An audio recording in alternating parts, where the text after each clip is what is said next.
VS-നെ അധിക്ഷേപിച്ചായിരുന്നു ഹിമവൽ ഭദ്രാനന്ദയുടെ സമരം.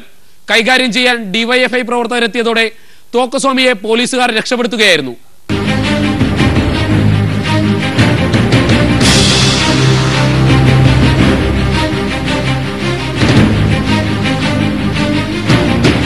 ഒരു പുത്തൻ ക്ലോസറ്റുമായി സെക്രട്ടേറിയറ്റ് നടയിലെത്തിയാണ് സ്വാമി ഹിമവൽ ഭദ്രാനന്ദ തന്റെ സമരം തുടങ്ങിയത്.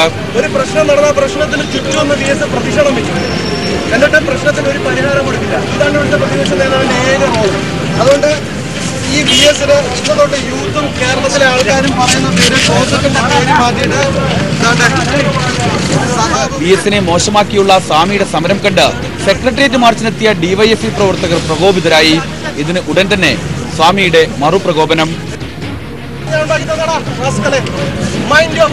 ഇത് കേട്ടതോടെ ഡിവൈഎഫ്ഐ പ്രവർത്തകർ സ്വാമിക്കടുത്തെത്തി കൈകാര്യം ചെയ്യൽ തുടങ്ങി.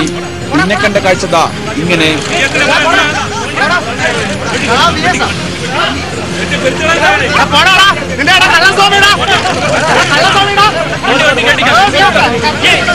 കൂടുതൽ ഡിവൈഎഫ്ഐ പ്രവർത്തകർ എത്തുമ്പോഴേക്കും പോലീസ് സ്വാമിയെ രക്ഷപ്പെടുത്തിയിരുന്നു.